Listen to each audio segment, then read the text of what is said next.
बाबा ने कहा ये सब किसकी निशानियां? अलबेला पर। मैं उससे तो बहुत अच्छी हूँ, है, मैंने तो भगवान को तो पा लिया, मैंने ये तो कर लिया। बाबा ने कहा ये कौन सी निशानी है? अलबेलेपन की। बाबा ने फिर कहा था दिमाग और दिल से।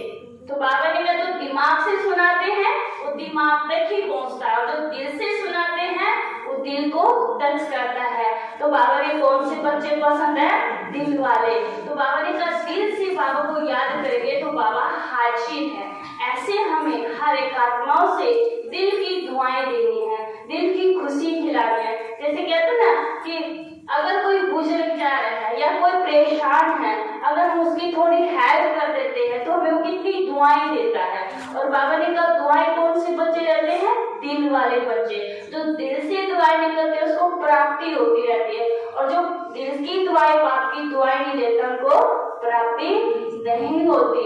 इसलिए हम दिवाली पर अपने अंदर का किचड़ा निकाल देना है, और बाबा से जो वचन जो हमें प्रतिज्ञा की है, जो बाबा हमें इतने अच्छे वरदान दे रहा है। कल बाबा ने लास्ट में वरदान दिए थे तुम्हें खुश रहना है और खुशी बांटनी है। जितना हम खुशी बांटेंगे उतनी हमारे पास वापस लौट के आएगी। तो जैसे हम दिवाली के दिन नया कपड़ा पहनते हैं, नई चीजें खरीदते हैं, तो ऐसे ही हमने बाबा कौन सी दुनिया में ले जा रहा है? नई दुनिया में, नए युग में, नई राजधानी में। तो बाबा ने कहा वो अंदर ही अंदर चलना चाहिए, तो हमारे अंदर क्या होगा? खुशी होगी।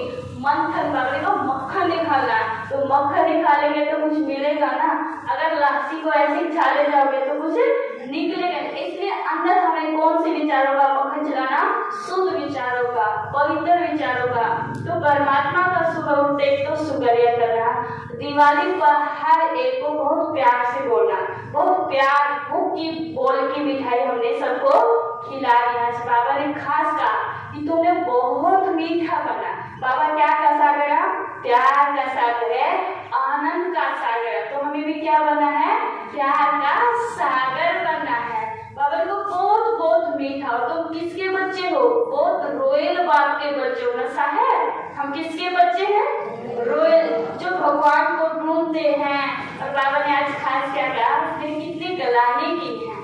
बाबा ने कहा 24 अवतार में उतार दिया, फिर भी छिके नहीं, फिर भी पेट भरा नहीं। फिर किसमें कर दिया? ठिकर भीतर गंदर सब में। देखो भगवान की गलानी करा, फिर भी भगवान हमें कितने प्यार से कहते मेरे मीठे बच्चे, मेरे लाडले बच्चे, मेरे सिक्के रखे बच्चे। कोई हमें कुछ कह दे तो हमारा मुंह कितना बड़ा बन जाता है, और 3 दिन बोलेंगे नहीं, है ना। तो बाबा ने कहा दिवाली में हमारे जो भी मन की बनावटें हैं वो हमें क्या करनी है? खत्म करनी है। आपस में बाबा को लिख देनी है। अगर हम किसी को सुना नहीं सकते ना तो अंदरूनी बाबा के पास जाओ, और जो लिख सकता है अंदर की बातें लिख के देखो। अगर हम किसी से सुनाते हैं तो बातें बढ़ती जाती हैं। इससे मैं कहानी सुनाती हूँ।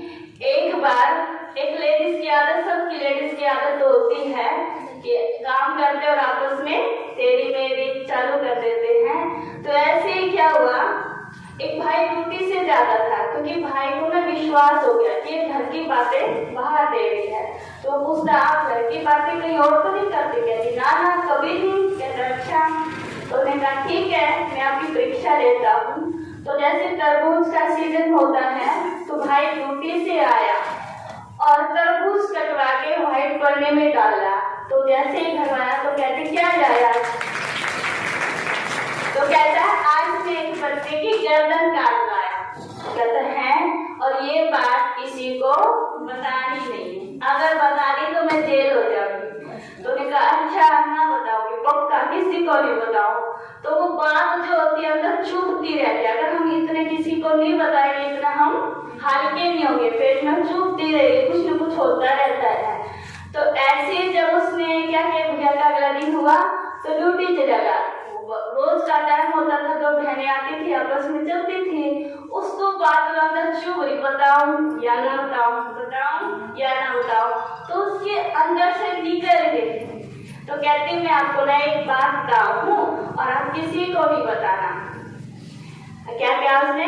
मैं आपको एक बात बता रही हूँ, आप किसी को नहीं बताना। तो कहती ठीक है नहीं बताऊंगी, आप मेरी खास दोस्त हो ना। कहती ठीक, उसने बता दी। आप उसकी दोस्त की आगे भी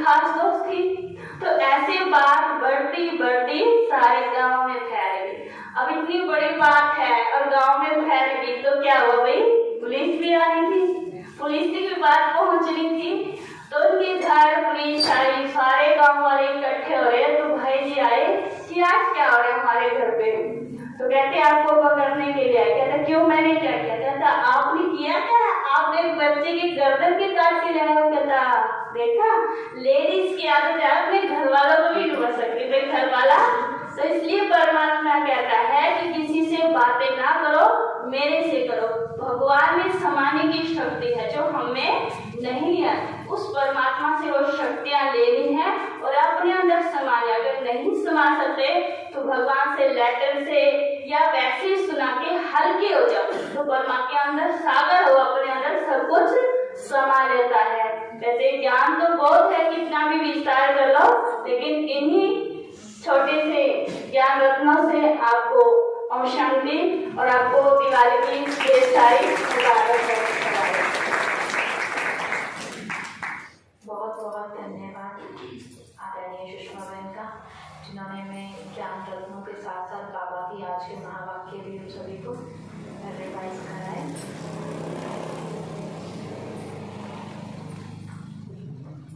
अभी विनोद भाई जी बहुत अच्छी अच्छी बातों की कुछ प्रेरणाएं हम सभी के साथ शेयर करेंगे।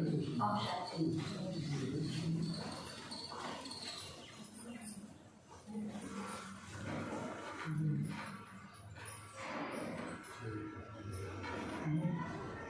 ओम शांति।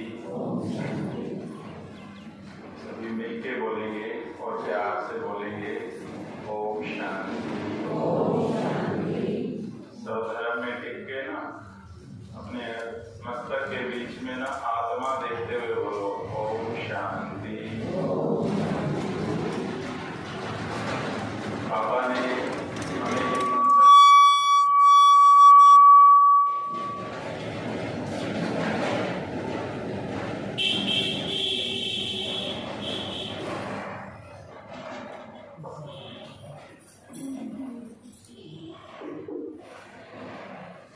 शांति। बाबा ने हमें ये मंत्र बहुत ही सुंदर दिया है कि कोई भी कार्य शुरू करो तो किससे करना है, खत्म भी किस पे करना है। अपने यहाँ ब्राह्मण परिवार में ना हंसी की बात है, जब कोई शरीर छोड़ता है ना तो भी क्या कहते हैं, क्या होगी उसकी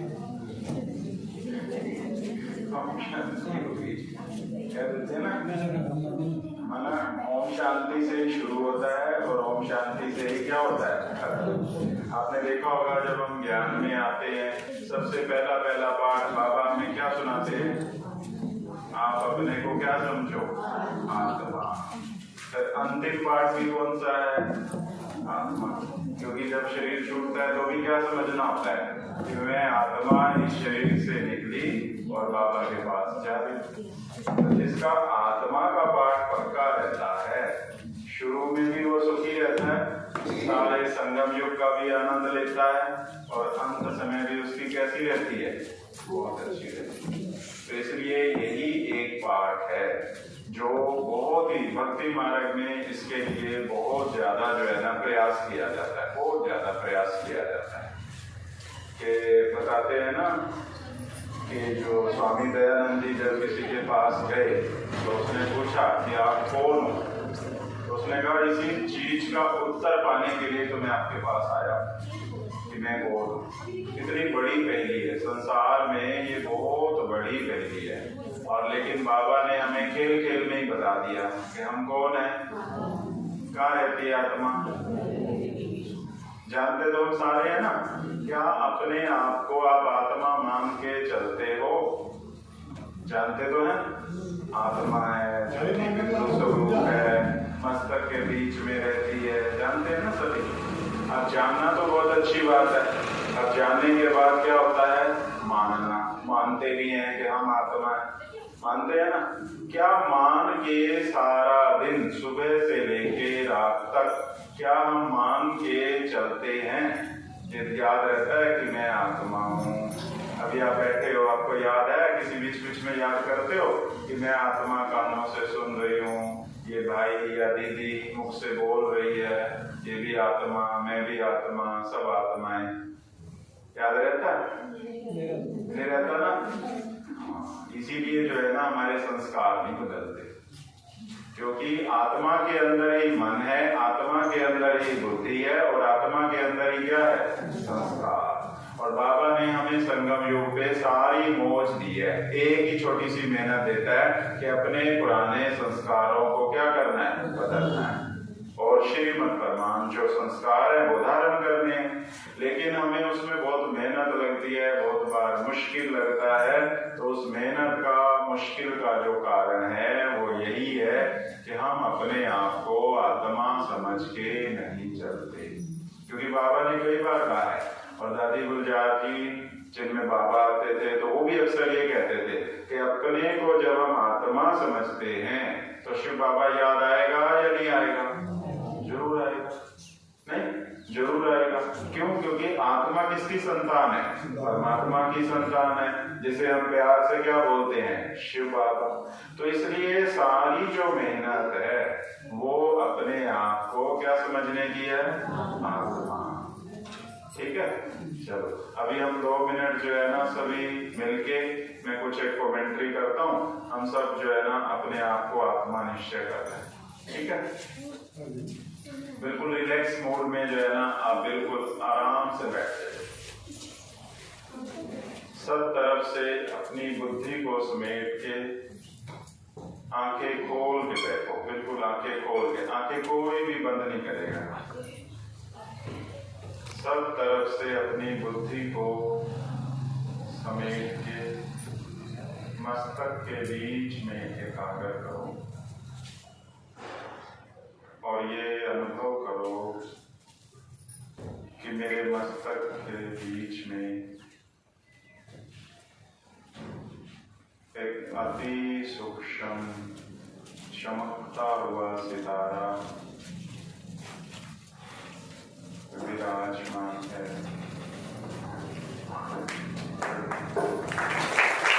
हमारे आज के कार्यक्रम के मुख्य अतिथि महोदय जी पहुंच चुके हैं। हम करतल ध्वनि से उनका जोरदार स्वागत करें।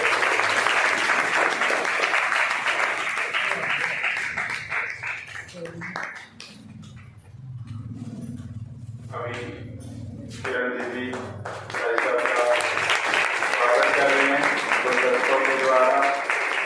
के द्वारा आप सभी करतल ध्वनि से सहयोग देते रहिए।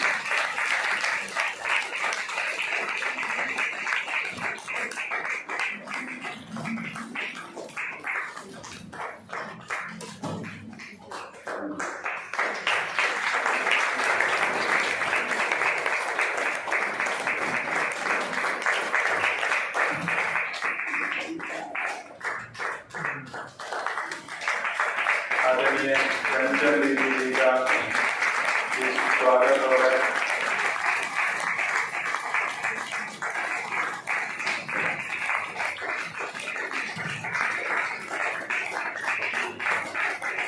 आदरणीय प्रियंका दीदी का स्वागत हो रहा है। तालियां बजाने में कृपया कंजूसी ना करिए। आदरणीय कृष्णा दीदी का भी स्वागत हो रहा है।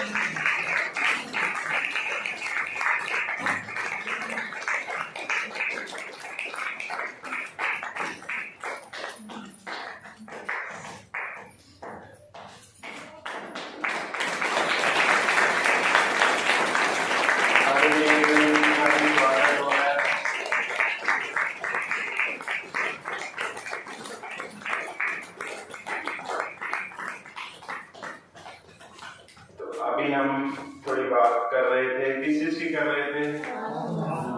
आत्म अभिमानी बनने की। ताली बजाते हुए याद आया कि मैं आत्मा ताली बजा रही हूँ। याद आ रहा? क्या भूल गए थे?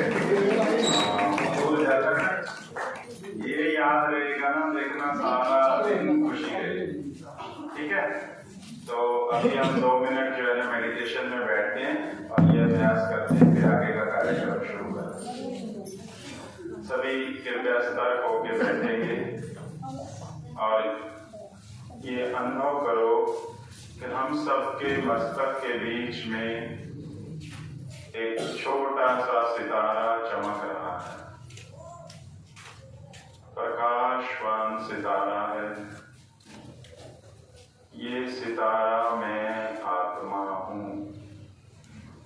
मुझ सितारे कोई आत्मा कहता, कोई रूह कहता, कोई प्रकाश कहता, कोई सोल कहता, कोई एनर्जी कहता।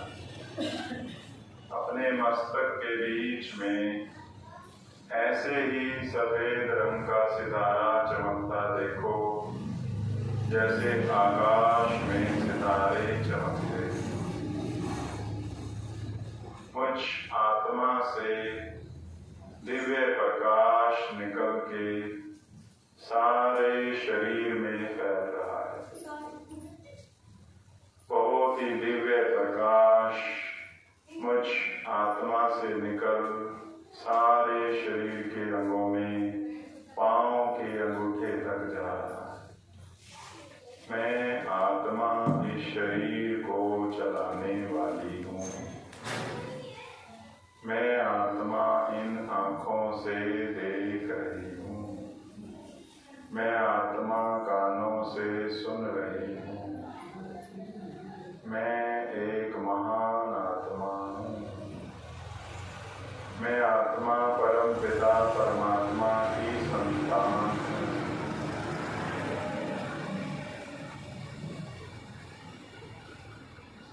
इस तरह से हम बीच बीच में यदि ये अभ्यास करते रहेंगे कि मैं शरीर नहीं, मैं क्या हूँ, तो हमारे अंदर जो है ना गुण अपने आप आते जाएंगे। दो चीजें हैं। एक चीज तो है कि जो हमारे अंदर अवगुण है उनको हम बाहर निकालें। दूसरी चीज है कि जो गुण है ना उनको हम धारण करते जाएं, अवगुण अपने आप ही क्या हो जाएंगे, निकल जाएंगे। कौन सी चीज सहज है, पहले वाली या दूसरे वाली? पहले वाली या दूसरे वाली? दूसरे वाली आसान होगी और अच्छा भी रहता है। जैसे मान लो किसी ने क्रोध छोड़ना है, क्रोध मत छोड़ो, क्या धारण कर लो, मधुरता धारण कर लो। लोगों से मीठा बोलना शुरू कर दो, मीठा व्यवहार करना शुरू कर दो, क्रोध छूट जाएगा या नहीं? जिसको क्रोध ज्यादा आता है ना सुबह ही सोच ले कि आज जो है ना 50 लोगों के साथ जो है ना मीठा बोलना है। जो भी मुझे मिलेगा ना, जिससे भी मेरा काम पड़ेगा ना, उसके साथ मैंने मधुर व्यवहार करना है। तो जब मुझे करना ही व्यवहार कौन सा है, मधुर व्यवहार करना है, तो हम जब ये सोच के जाएंगे तो कोई हमारे से गुस्सा करेगा या कोई ऐसी वैसी बात भी करेगा तो हमें गुस्सा नहीं आएगा, क्योंकि हम क्या सोच के जा रहे हैं कि मुझे आज ये मधुर व्यवहार करना है, मुझे मधुरता का गुण क्या करना है, धारण करना है। जैसे हमें किसी से मान सम्मान की इच्छा होती है, किसी से प्रशंसा की इच्छा होती है, अब कोई मान सम्मान ना दे क्या करेंगे, हमारे बस में तो है नहीं, वो तो उसकी मर्जी है, दे या ना दे।